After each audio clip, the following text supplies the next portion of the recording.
AI stands for artificial intelligence. It refers to a man-made machine possessing an intellect on par with that of a human being. Is that even possible? Possible. You've seen it with your own eyes. What the AI weapons are capable of. How Peace Walker carried out the boss's will in the end.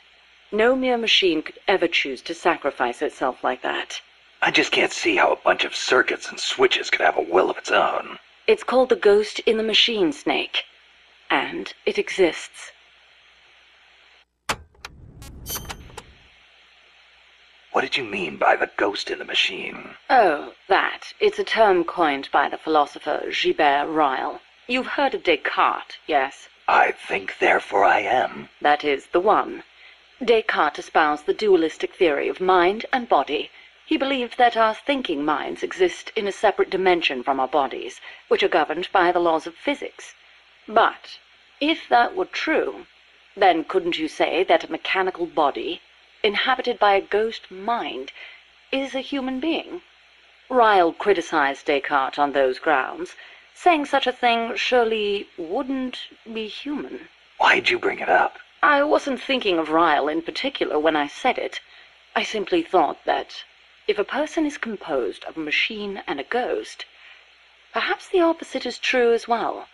Perhaps, by placing a ghost inside a machine, we could, in effect, give birth to a new person. And that was your idea for the boss AI? The moment you ripped the memory board out, the mammal pod ceased to function. It should have been dead. And yet, Peace Walker righted itself, singing a song of peace. I couldn't help but feel that her soul had come to inhabit Peace Walker. Let's say, hypothetically, there really was an intelligent machine. How would you prove it? What's the difference between a high-level computer and an AI? It depends on what you choose to define as intelligence. For example, Snake, listen to my voice talking to you now. Suppose it were an AI. Say what? What if the living, breathing me sitting here drinking tea and talking to you were actually an AI, programmed to simulate my thoughts and my voice? You're nuts. No, I'm not. You couldn't prove I was a real human being, could you? It'd be... No. So if an AI is so advanced you can't tell it from the real thing, wouldn't you call that intelligence? I'm not quite convinced. But that's only one way to look at it. It's roughly how Dr. Turing explained artificial intelligence. The test I described is called the Turing test, in his honor. Yeah, well, sounds like a bad joke to me. That singing monster of yours put me through hell. If I never meet one again, it'll be too soon. Shame. And I was about to let an AI take my place in our conversation. Don't even think about it.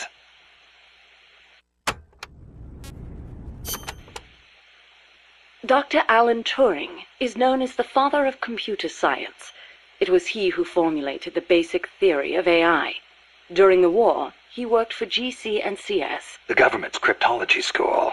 The one that broke Enigma. The very same. Without him, they might never have been able to decipher the Germans' code. But then, they arrested him. Why? Weren't his some of the greatest contributions to winning the war? Homosexuality was a crime in Britain back then, and he was gay. I know exactly how crushed he was. I feel it's my duty to further his AI research. Like the Imitation Game, huh? You know it then. The clue that inspired the Turing test came from a trifling little party game. You exchange written notes with another person behind a screen and try to guess their gender, whether they're a woman or a man, pretending to be a woman. It's surprisingly difficult to tell the difference. Man or woman, human or machine. What do the differences even mean? Dr. Turing was fascinated by the differences between men and women. Perhaps that's what led him to formulate his test.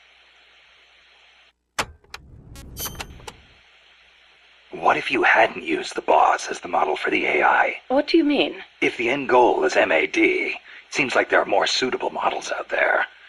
A military chief of staff, or a nuclear technician, even the president. Patriotism, leadership, good judgment. Each of those qualities is essential when deciding whether to launch a nuke. and she had them all.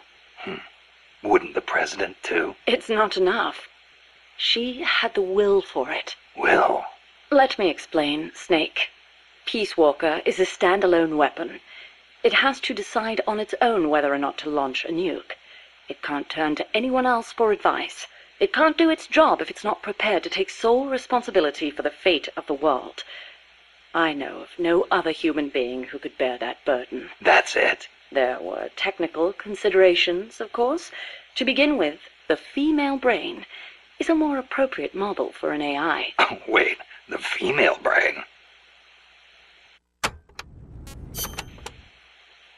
What do you mean by that, modeling your AI after the female brain? Snake, what is the human mind capable of that a computer is not?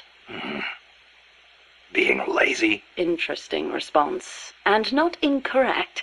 But the answer I was looking for was empathy. Empathy? The ability to feel for others, to be more precise. Love for a child, pity for the weak, grief for the dead.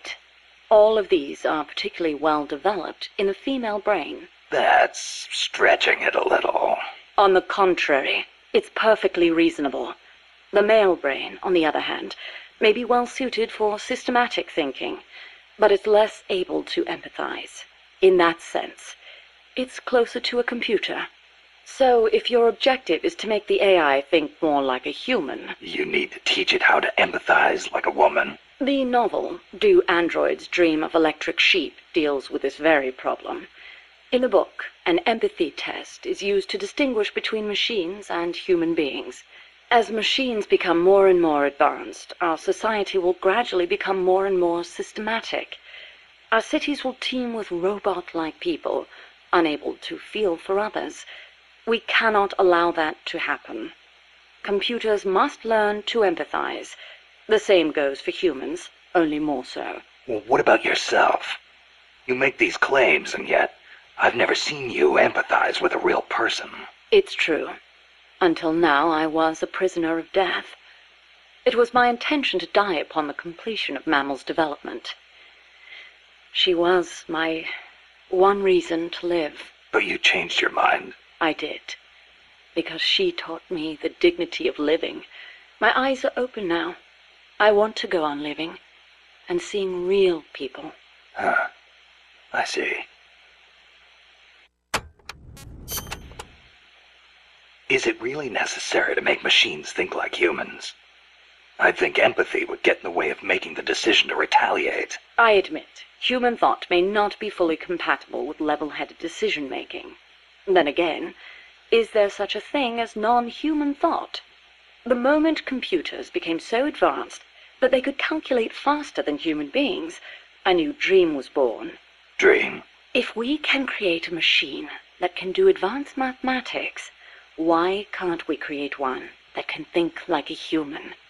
The 19th century author, Auguste Villiers-L'Isle-Adam, wrote a book called Tomorrow's Eve, in which the protagonist fashions an artificial woman to serve as his ideal lover. I believe the idea of creating an intelligent being with our own hands is one of mankind's oldest dreams. So AI is a product of people's dreams, then?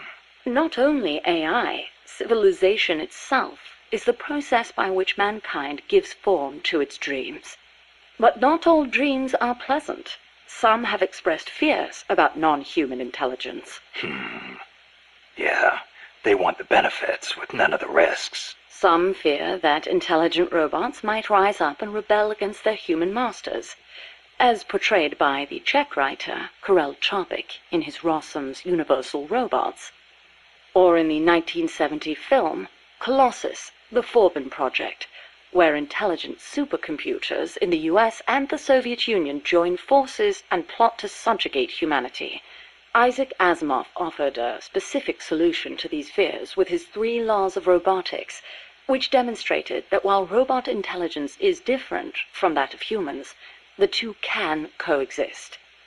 In order to endow computers with intelligence, we must first have a thorough understanding of what intelligence is, and that is where the need for a practical and feasible expert system arises.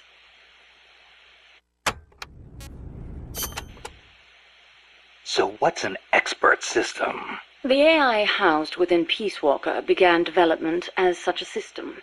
An expert system is a type of proxy program by which a computer makes decisions as an expert would.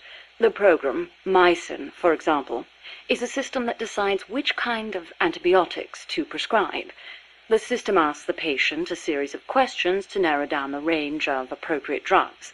So you program Peace Walker to prescribe live nuclear warheads instead of penicillin. What I realized, however, was that a simple expert system wasn't up to the task. You need more than expertise to launch a nuke. Indeed, expertise is a necessary prerequisite, but insufficient on its own. Deciding to launch a retaliatory strike requires consideration of a wider range of factors. In such a scenario, the entire global situation becomes the criterion for making a decision. Makes sense. You screw up the prescription and the whole world goes into anaphylactic shock. A weak AI that only has a limited range of knowledge upon which to base its decisions won't cut it. Therefore, I had the AI study the boss's thought patterns, thus creating a true expert system. A strong AI. You couldn't leave the world in the hands of something with anything less than absolute worldview. I could have built a simple expert system in no time at all. Say, how would you like a system that decides which guns you should equip according to the mission's parameters? I'll pass. I'm not going to leave my life up to somebody else's judgment. Especially not a machine.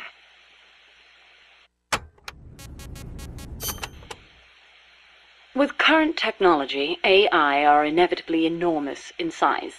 But as circuit integration continues to advance, they will become even smaller. As small as human brains, and perhaps smaller than that. And in the meantime, robotics will continue to advance as well, to the point where we can create androids, robots that resemble humans. And then... And then what? Well, I don't need to spell it out for you, do I? Don't tell me you're thinking of making an android imitation of the boss. Surely the thought has crossed your mind as well, of one day being reunited with her? Enough! I don't want any part of it. I see. I didn't mean to offend you. In reality, AI is more likely to evolve in the opposite direction anyway. The opposite direction? What does that mean? More and more, AI are becoming systems that specialize in mass information processing, without human intelligence, thought, or emotion. A machine that has no individualism or sense of self, but rather behaves as a collective, exhibiting the qualities of a society. Like a beehive? Yes, it aggregates data collected by individuals and determines how the collective will act, just as honeybees travel between the hive and flowers. The key to achieving that will be networking AI together. I don't know how to say this, but that kind of gives me the creeps. But if your goal is to control society, it's the better model to use. It lets you filter data, disseminate only what you want disseminated. Of course, I myself have no interest in an AI without a shred of life to it.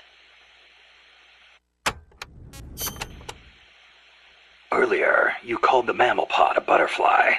Not a pupa or a cocoon, but an imago. Yes, the AI that came before the mammal pod were works in progress. Works in progress? They were enough to keep the frame running, but not enough to make decisions about nuclear retaliation. They weren't quite complete.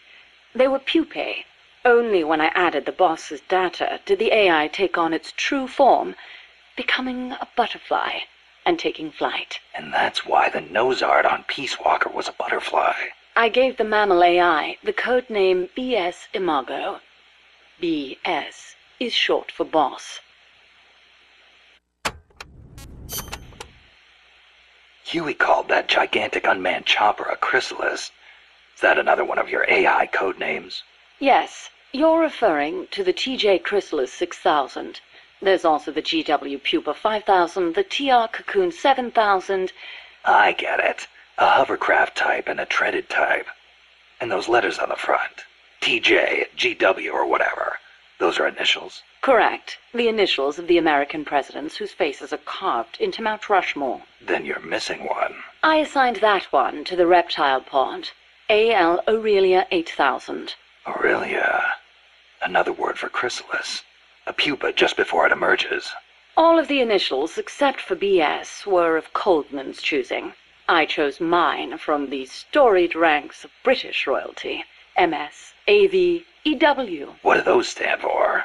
You can't guess. Why, Mary Stuart, Alexandrina Victoria, and Elizabeth Windsor. All queens. Of course. Are you familiar with the film 2001: A Space Odyssey? I've heard of it, but... Of course not. I didn't expect you to be cultured enough to appreciate such things. Yeah, thanks. Anyway... 2001 features an AI called HAL, a highly advanced system that controls an exploration spacecraft. It can converse with people, and even play chess. Huh. Now where have I heard that before? The way HAL was portrayed was truly superb. How so? HAL is given secret orders that not even the ship's captain knows about. Naturally, he's not allowed to divulge them to the crew. The stress of it causes HAL to crack. Crack? Go crazy. Though there are those who interpret it differently. One by one, HAL kills off the crew until the captain finally shuts it down. The film offers amazing insights into AI, their growth, their utility, their faults, and their fear of death. Well, you must have found it useful in your research then. Must you always be so utilitarian? It doesn't matter whether or not it's useful. What matters is that it inspired me. Then it was useful. Never mind. The portrayal of Hal wasn't the only wonderful thing about the film. It was full of hints about the future of human evolution. Truly, a film for the ages.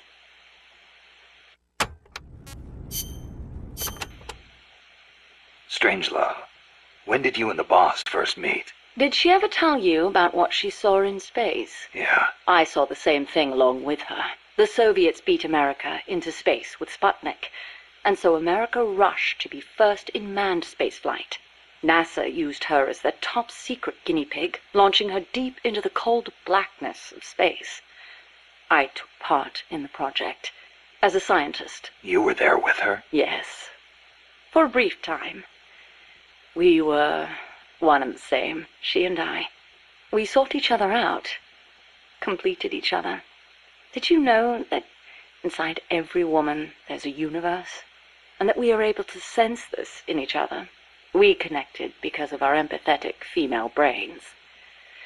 As time went on, I began to have doubts about offering such a noble soul as sacrifice. Why did she have to... The flight test was a narrow success, and she miraculously made it back alive, but her mind and body were horribly mangled, and there was nothing I could do for her. We were no longer one and the same. She went away, and I, having nothing else to live for, immersed myself in AI research, hoping that no one would ever have to make her sacrifice again. I never knew. It's not really worth knowing. We were ships passing in the night, that's all. Perhaps someday I'll tell you the long version, if you're interested. That was quite a warm welcome you gave me at the base in Costa Rica. Sorry about that. But I simply had to know. The boss's final act. Yes, by inputting her thoughts and actions into the AI, I was imbuing it with her mind. The only thing I couldn't understand was her final act. Operation Snake Eater. Official history says she betrayed her homeland and defected to the enemy and was killed by you. But it didn't make sense. The boss would be the last person on Earth to betray her country. It was logically inconsistent. It was, wasn't it? That internal inconsistency prevented the AI from activating properly. Just as HAL malfunctioned in the film, I understood the reasoning, but I had to have proof. Proof of her final act, her true intentions, one way or another. So you tried to squeeze it out of me, huh? As a matter of fact, I did. Your silence was the very answer I was looking for. That white horse the boss rode. The Andalusian, yes. How'd it get to Costa Rica? I went looking for it. It was her final witness.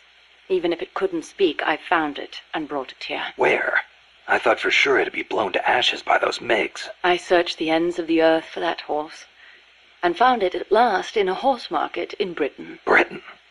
Are you saying it came all the way over the Ural Mountains, through Europe, and across the English Channel? Who knows, really?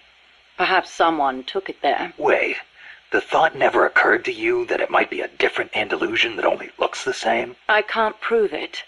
Or rather, I couldn't. What do you mean? You should know best of all. That horse wouldn't let anyone ride it. And believe me, I nearly killed myself trying. The only one it allowed on its back was you. That was the proof.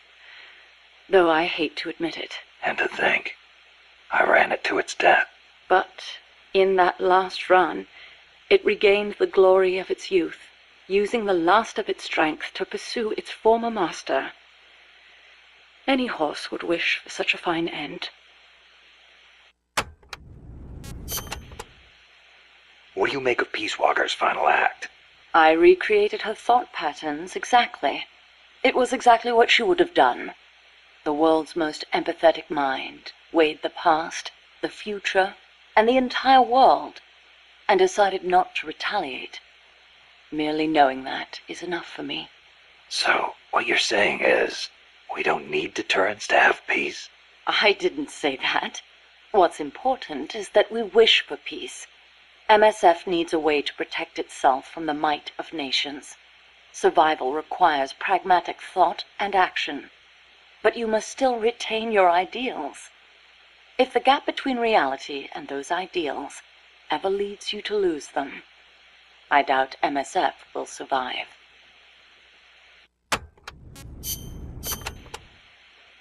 Strangelove. Is that a code name? No, just a nickname. Don't tell me you don't recognize it. From Kubrick's Dr. Strangelove, or How I Learned to Stop Worrying and Love the Bomb. It's a film that came out in 1964. A dark comedy about the absurdity of nuclear deterrence. You were in a movie? No, stupid. I got my nickname because of that movie. Why?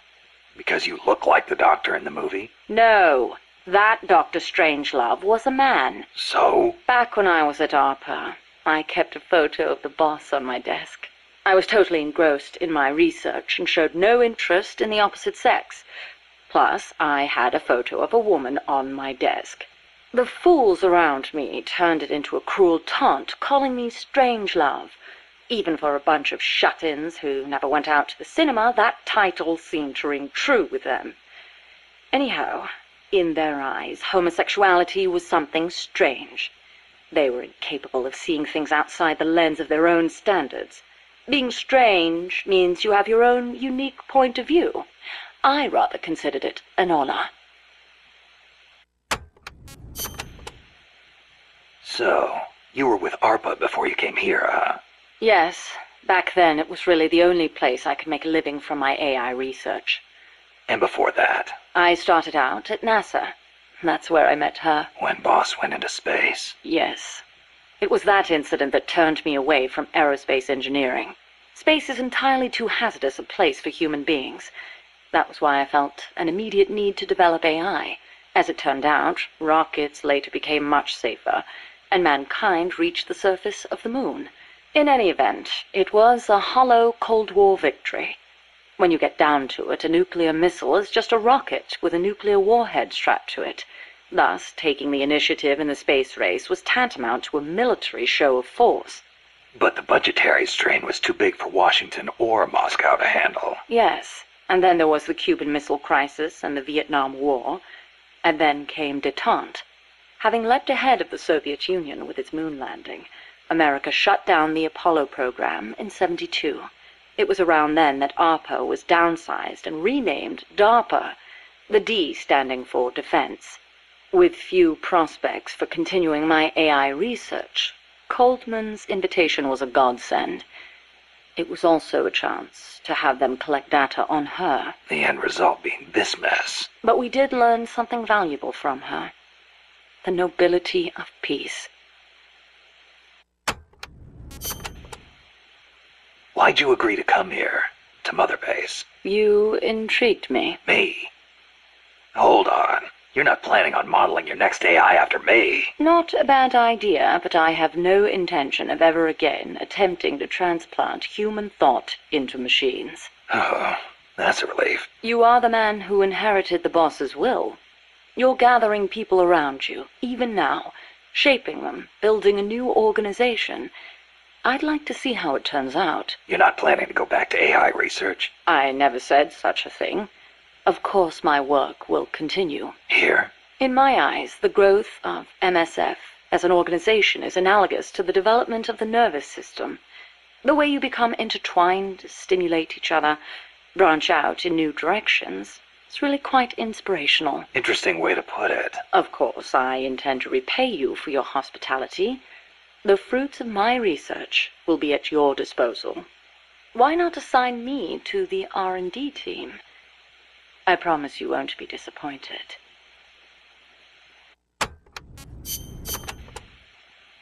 You know, that ID card I got from Huey wouldn't let me into the lab. Of course not. I deactivated it. Why? As though I'd let him into my lab. Oh, you don't seem to care for him much, even though you two are in the same field. Oh, please. For starters, I can't stand that wishy-washy attitude of his. If he's got something to say to me, he should be a man and come say it in person, not write some furtive letter. But if his card doesn't work, how's he supposed to— And another thing, the way he always demeans himself. Every other sentence begins with, I could be wrong, but...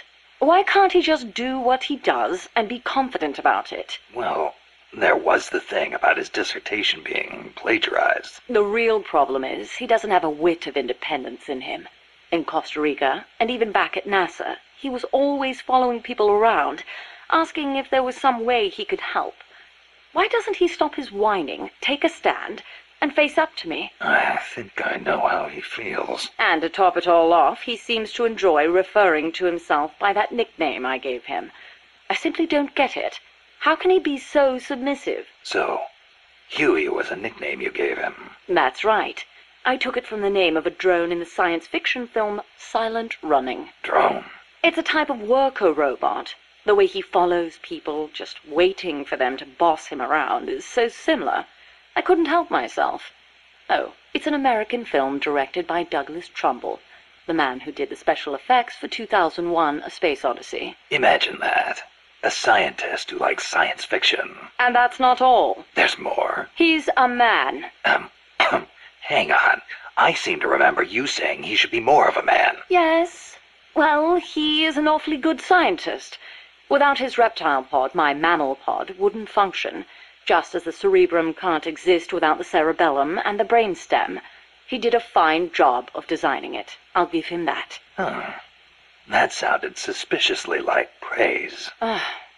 It's merely an objective observation. I like people who possess the will to move forward. I have no time for those who refuse to take control of their lives. Until he does, my opinion remains the same. So, you and Cecile seem to be enjoying yourselves back at that lab. What are you insinuating? I only kept her because I didn't want our secret to be known. And the personal baths?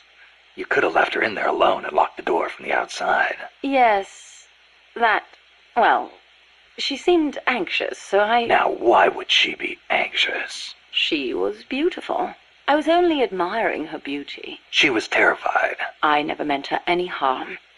She knew that. I know she did. But she felt like she was in enough danger to run away. No matter what I did, if Coltman found her, she would have been... You're right. The truth is, I wanted to save her. But not if it meant forestalling the completion of Mammal. So you made it easy for her to escape? Do you really think I am that soft? I'll admit security wasn't exactly tight. It wouldn't have been difficult for her to escape from the building. Seemed like she had a rougher time after she got out. At any rate, I never did anything to her to deserve any blame. Is that clear? Okay. I believe you.